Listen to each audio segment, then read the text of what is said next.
A beverage called Vitaminwater has become very popular in recent years. It contains added vitamins and minerals and is aggressively marketed as healthy. In this video, I'm taking a critical look at what's left out of those marketing claims. And if you do drink it, I apologize for what you're about to learn.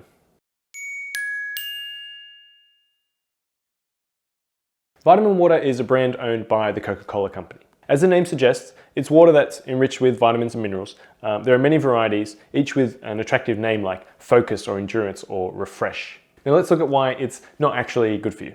Number one, Vitaminwater is high in liquid sugar and may contain just as much fructose as Coca-Cola. One 20-ounce or 591 ml bottle of Vitaminwater contains about 120 calories and 32 grams of sugar, just about 50% less than a regular Coke. Now in the US, it is sweetened with crystalline fructose and cane sugar, aka plain sugar. In fact, they are the second and third main ingredients after water. Crystalline fructose is almost pure fructose, over 90%, while cane sugar is 50-50 glucose and fructose. So in the US, Vitaminwater contains about the same amount of fructose as a bottle of regular Coke, because regular Coke doesn't contain that crystalline fructose, which is so high in fructose. Many studies show that fructose is the main harmful component of added sugar, not glucose, specifically when we consume fructose in abnormal quantities and in isolation, which is almost only when we have sugar-sweetened beverages like Vitaminwater. The number two reason to avoid Vitaminwater is because sugar-sweetened beverages are highly fattening.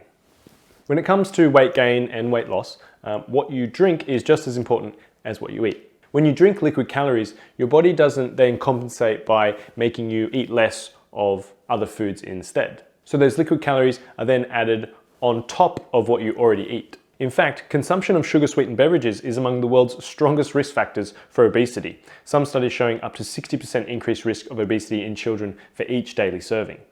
There is no reason why Vitaminwater should be any different. It is just another sugary beverage. Number three, sugar-sweetened beverages raise your risk of all sorts of diseases. Almost all health experts agree that added sugar plays a key role in the epidemics of obesity and chronic diseases. It is recommended our intake of added sugars be below 10% of total calories, preferably below 5%. Now for a 2,500 calorie diet, 10% of calories amounts to 62 grams of sugar and 5% amounts to 31 grams of sugar. Now, as mentioned earlier, one large bottle of Vitaminwater contains 32 grams of added sugar itself. Now, that is 50 to 100% of the recommended upper limit in one go, most of which is concentrated fructose. Unfortunately, added sugar is strongly associated with obesity and type 2 diabetes, fatty liver, tooth decay, heart disease, and metabolic syndrome. Number four, Vitaminwater contains micronutrients that most people are already getting enough of. All types of Vitaminwater contain B vitamins and vitamin C.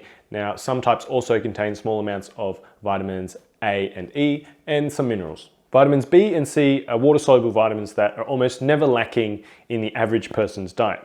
Now, consuming excess amounts of these vitamins does not provide any sort of health benefit. They're not stored in the body. They're simply washed out via urine.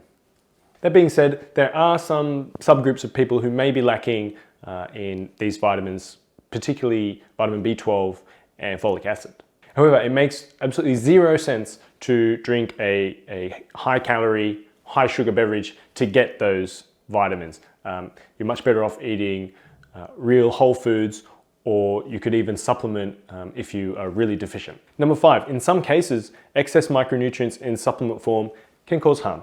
When it comes to nutrition, more is not always better. Now, supplementing with vitamins or antioxidants that you don't actually need is not necessarily beneficial. And on the same note, it's not necessarily harmless. Supplementing with vitamin A and E, for example, has actually been associated with increased risks of premature death in some studies.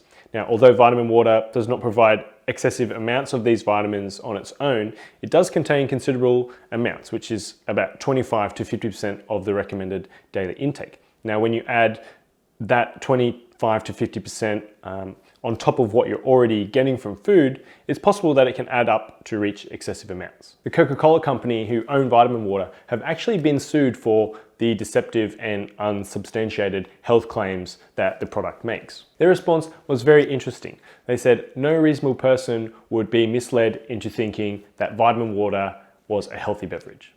So even the creators acknowledge that it's bad for you. In fact, at best, it's just a slightly less bad version of Coke. Thanks for watching. If you found this useful, be sure to leave us a thumbs up. And if you haven't already, you can subscribe to the Authority Nutrition YouTube channel by clicking that big red button below the video, and then you can catch all our new videos as they are released.